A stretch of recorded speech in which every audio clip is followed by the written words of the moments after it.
say a special welcome to everybody here.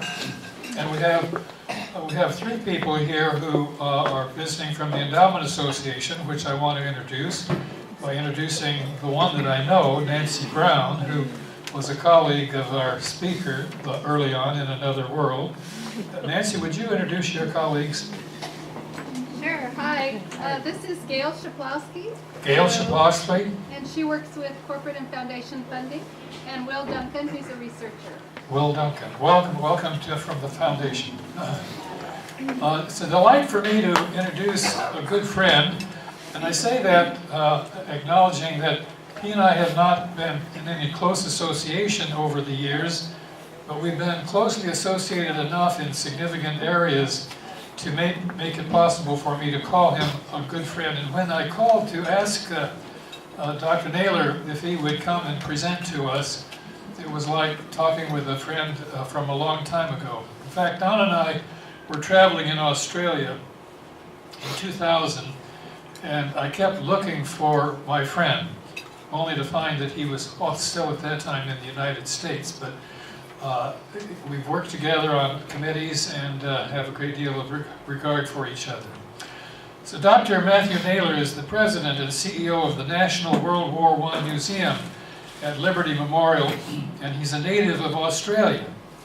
Now I thought in Veterans Day, my thinking didn't go beyond the borders of the United States, for the most part. In fact, I wasn't even aware of Veterans Day until I happened to be in the Army back in the early 1950s. And so I've got kind of expanded my horizon in realizing the United States wasn't the only country involved in World War I. And he began his tenure at the museum in Kansas City in June of 2013. Matt has more than 20 years of leadership in the area of nonprofit. Previously, he served as the Director of Advancement at the Nelson Atkins Museum in Kansas City. He was a member of the institution's executive leadership team and was responsible for development, marketing, and donor services, among other duties. Prior to being at the Nelson Atkins Museum, he spent more than 9 years as president of Outreach International.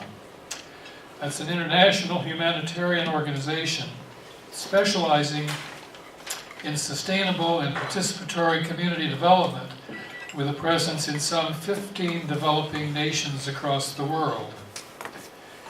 Matt earned his PhD in philosophy from Curtin University in Perth. Did I say that right, Matt? Yep. In Australia. He has a close connection to World War I as his grandfather served in the Great War. One of Matt's most prized objects is a letter from his grandfather to his family from France in 1917. Additionally, Matt's father was in the British Royal Tank Division for 4 years in World War II. And along with the letter from his grandfather, he keeps a photo in his office of his father in a tank from the battlefields of Europe. Matt lives in Kansas City with his wife Terry, and they have 3 children, and in 2013 became grandparents to 2 healthy boys. So Matt, I'm pleased to present you. I think you'll find it's a very interesting presentation and an opportunity for some interaction, some questions. So Matt, take it away. Great. Thank you.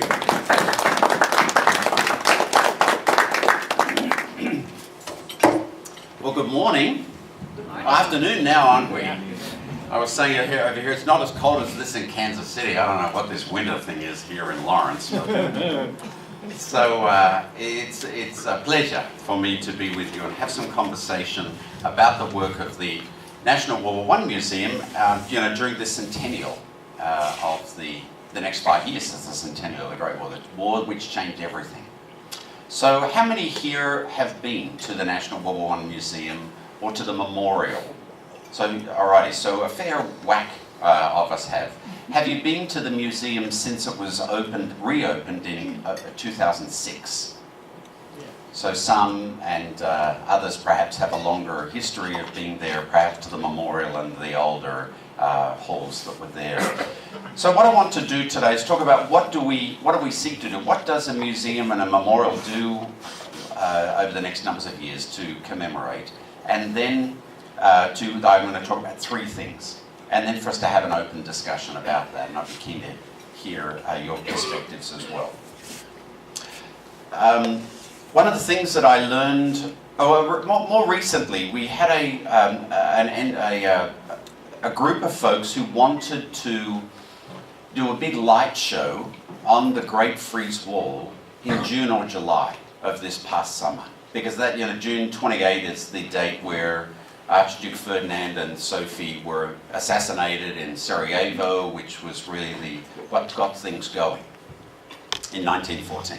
So there was a group of folks who said, let's mark that by a big light show, and maybe we could do fireworks, and let's bring people out. And so I let it run for a while. One of the things I've learned in the non-profit sector is the whole way in which decisions are made is different than if you're a business owner. There's lots of people who have stakes in the non-profit sector, and so you want to keep those folks on your side. So I let this conversation run for quite a number of months, and then there was real momentum going on this, and so I was at that point becoming concerned that in fact there may be some real initiative or real effort behind a big light show on the 488-foot frieze wall and fireworks. My issue was, which declaration of war here are we celebrating? So the question that we're dealing with is, how does one commemorate the founding catastrophe of the 20th century? So there are some who will inadvertently call it a celebration. We're celebrating the 100th year of the Great War. Well, that's sort of doesn't really fly real well. And I don't think the time now is for us to be shooting off fireworks at the beginning. In fact, there's also a bit of a historic problem there as well, because the United States didn't get involved in the Great War until, 1917. The United States did have volunteers who served, but formally didn't get involved in 1917. So there was a desire in this big digital light show to sort of tell the story, well, you're going to be bending history here. So that was also a professional problem for us, is that we didn't really want to distort history. You can have some poetic license, but not 3 years of poetic license. Anyway, so I begin my remarks by saying, then how does an organization, how does a nation mark the founder catastrophe of the 20th century? And is it about commemoration, remembrance, or celebration, so on? So, having said that then, I propose that we have two fundamental responsibilities. The first is to remember and commemorate. The second is to interpret and understand the Great War and its enduring impact. So beginning at the second, it seems to me that what we have is this opportunity for us to be able to derive lessons and make meaning. This is about, the way in which I frame our work is to say that our work is not about what happened, well, it is about what happened between 1914 and 1918, but it's not just about what happened in those years. What it's also about is its enduring impact. Or another way of saying it is that we might view ourselves as a military museum. Some would see the National War I Museum as a military museum. I don't see it as that. I see ourselves as a social history museum that tells the story through the lens of World War I. Consequently, what we have, the conversation that we're to have then is about women's rights, the suffragette movement. It's about the civil rights movement. It's about the deconstruction of the aristocracy in Europe. It's about the experiments in democracy in Europe and sub-Saharan Africa. It's about the deconstruction of colonialism, about the advent of medicines, about new technologies. Those of you who are wearing a wristwatch today can be thankful for the Great War for that. Gentlemen, synchronize your watches. When you're getting out of the trenches, you need to make sure you're getting out at the same time.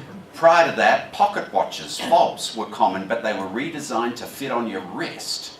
So the development of innovations, the global finance, global trade treaties, geopolitical restructuring, the recreation of the Middle East, all come from the Great War. And then for the United States, this remarkable turn from isolationism, remembering that President Wilson ran on the slogan, "He kept us out of the war," in the 1916 election. So he's inaugurated in 17, and then 2.5 months later, on the 6th of April, he is having a joint session of the House and asking for a declaration of war. To the United States then becoming a global leader, the American ascendancy, the American century, resulting all from what happened in this founder catastrophe of the 20th century. So the way in which I frame our work is to say that, as I say, we are a social history museum that tells the story through the lens of World War I. Our responsibility is to learn lessons, derive meaning, and understand its enduring impact. So today, if we woke up hearing about what was happening in Ukraine,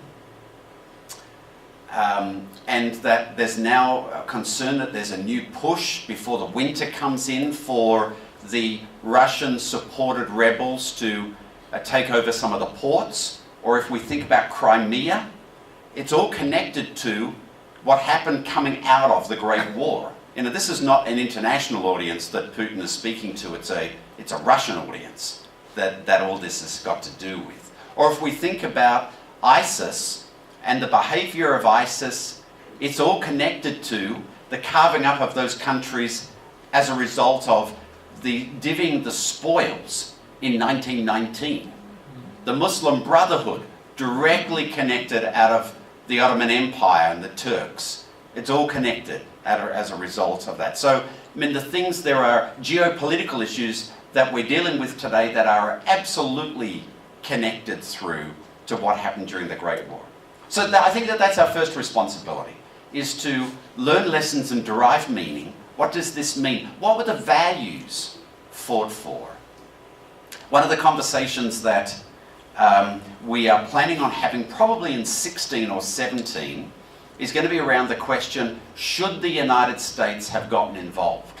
For which there are a variety of points of view about that. And what are the values which were articulated or deemed to be important, and to think about what those values and principles are.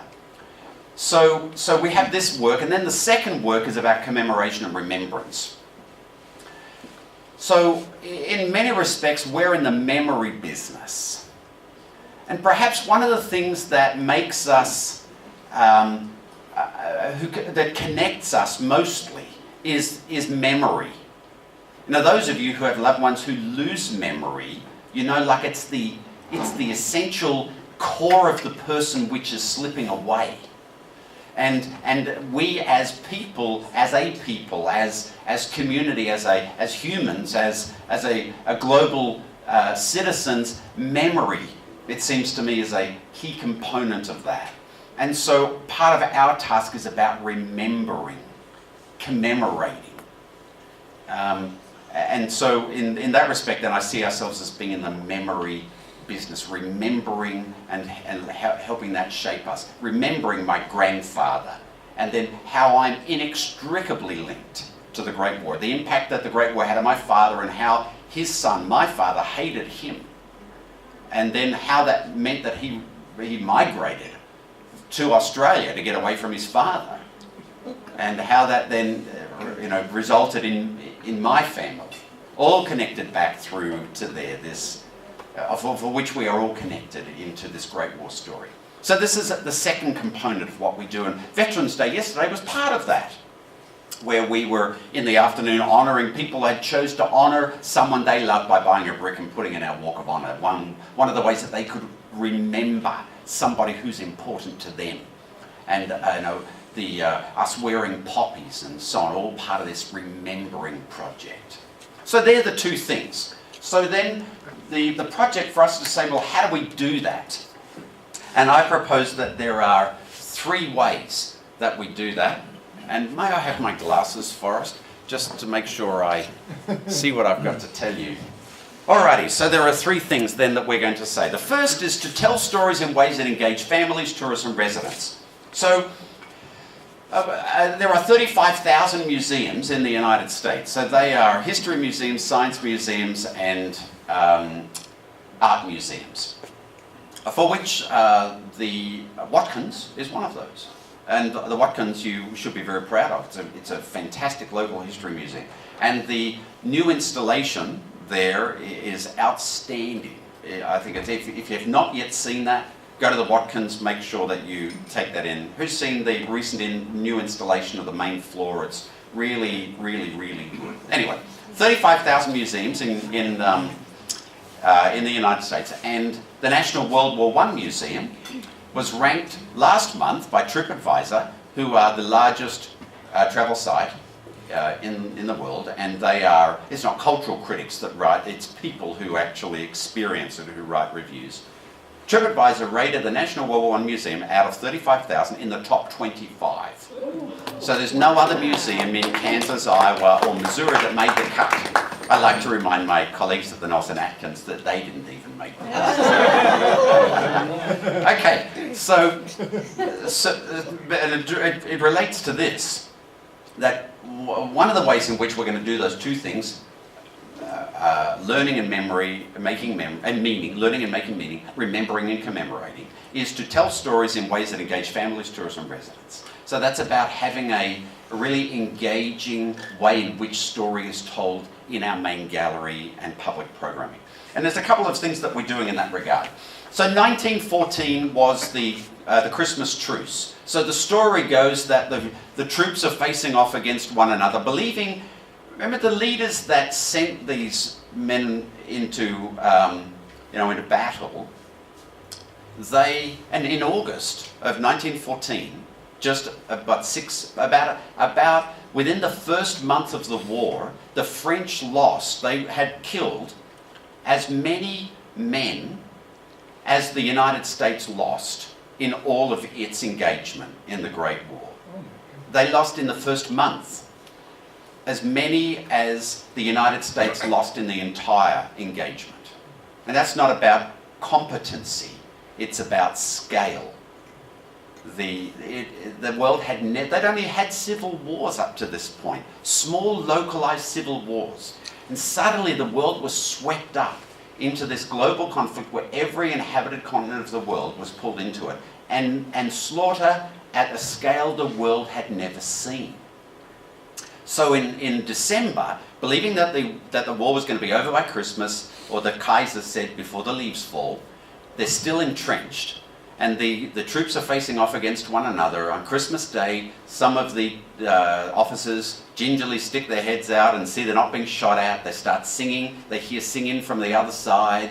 Some of them come, they get out, they come to the center, they exchange some gifts. Others come out. So for a day, they exchanged gifts, they sang songs, and the story goes they also played soccer. So that's an opportunity for us, we saw. How is it that we can engage people who have an interest in soccer in learning about the Great War? So last year we formed a relationship with Sporting KC, the MLS winners of 2013, and created the Truce Tournament, which was on Boxing Day, the 26th of December, which is a big soccer day in Europe. So soccer fans love to watch soccer on the 26th because there's lots of European games. So we had our South Lawn, we have 26 acres of property, and the South Lawn's a big lawn. We set up 8 fields, and we had 24 soccer teams. They played soccer, and we had live soccer in the museum, the European games, beer and eggs, as you do when you have soccer crowds.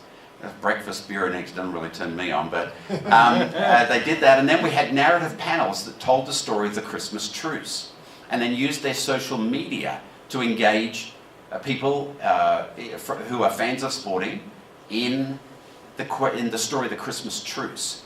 And then we presented the cup at a sporting game.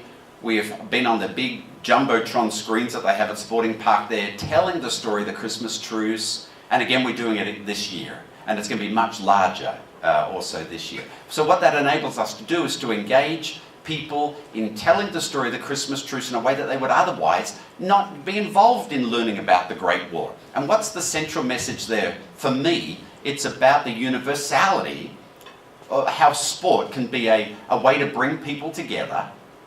And then secondly, how in the midst of such profound conflict, how people's humanity shone through. So there's an opportunity for us to have a discussion about, this was not a war that these people who were sent off wanted. Now,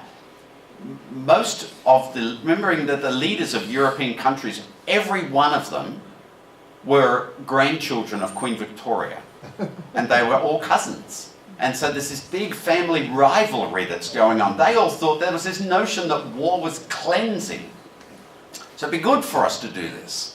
And so they sent then their young men into slaughter. The French lost they had casualty rate. They didn't lose casualty, meaning profoundly wounded or killed 75% of all those who went in. 1/3 of their men were killed. Massive, massive numbers. But the people who were there, they didn't want to be doing this. So here we have this moment where people's humanity shone through. So this is a way for us to engage primarily young adults in a conversation about how do you deal with conflict? Are there moments where in fact we can just be people together? So it has application to current diplomatic efforts, it relates to family life, business life, etc., etc., etc. Okay, so that's one of the examples in which we're doing that. Another is exhibitions. So we have a fantastic main gallery. Our main gallery is fabulous, and they're designed by Ralph Applebaum and Associates, one of the most preeminent museum designers in the world. But we need folks to come back, and we want to engage them in broader topics. So next week, as an example, we're opening a show from a museum in Rome that we've brought in. It's called War and Art, A-R-T, War and Art. And it is an Italian photographic exhibition about the preservation of art during World War I. And it's very cool. It's a very, very nice exhibition. So that gets open next week. The Italian ambassador to the United States is coming to open it. First time in 50 years that an Italian ambassador has been to Kansas City. So the Italian community are pretty excited about this. And then we'll have this show up then until end of February next year. Now, why does this matter? Because it's a way of telling a different type of story.